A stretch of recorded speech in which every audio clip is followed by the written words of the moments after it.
નમસ્કાર વિદ્યાર્થી મિત્રો, ધોરણ 10 અને 12 વિદ્યાર્થીઓ માટે આવી જે બહુ સિરિયસ ટાઈમ ચાલી રહ્યો છે. તમે લોકોને ખ્યાલ હશે જે ધોરણ 10 અને 12 વિદ્યાર્થીઓ માટે જે આ ટાઈમ રિઝલ્ટનું છે, આવી વિદ્યાર્થીઓ બધા રિઝલ્ટની વેટ કરી રહ્યા છે અને બધા જ તમે લોકોને ખ્યાલ હશે વિદ્યાર્થીઓ કે જે ચૂંટણી પછી જે 7 તારીખ પછી જે તમે લોકોનું રિઝલ્ટ આવવાનું છે અને જે તમે લોકોને એ બી ખ્યાલ હશે વિદ્યાર્થીઓ કે ચૂંટણી થયા પછી જ જે તમારું રિઝલ્ટ આવશે અને અહીંયા પર્ટિક્યુલર હમણાં કંઈ ડેટ ડિક્લેર થઈ નહીં તમારા માટે, અથવા આપણે જે જીએસસીબી પર જઈને દરરોજ તમારા માટે ચેક કરીએ છીએ.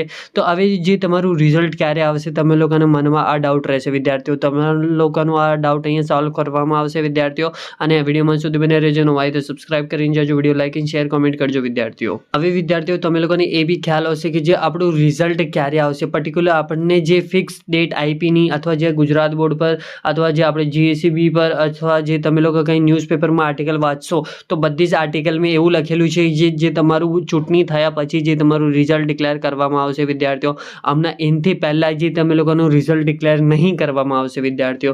તો વિદ્યાર્થીઓને હવે જે પર્ટિક્યુલર જે એ લોકોનું ડેટ ક્યારે આવશે, તો વિદ્યાર્થીઓ હમણાં તો કંઈ ગુજરાત બોર્ડથી કંઈ ડેટ આપી નહીં અને પણ એક્સપેક્ટેડ ડેટ આપે છે. જે વિદ્યાર્થીઓ તમે લોકોને ખ્યાલ હશે કે જે 8થી લઈને 12ની વચ્ચે જે ધોરણ 12માનું વિજ્ઞાન પ્રવાહનું વિદ્યાર્થીઓનું રિઝલ્ટ આવી શકે છે, અથવા જે 12થી લઈને 15 તારીખની વચ્ચે જે તમારું ધોરણ 10માનું વિદ્યાર્થીઓનું રિઝલ્ટ આવવાની સંભાવના છે.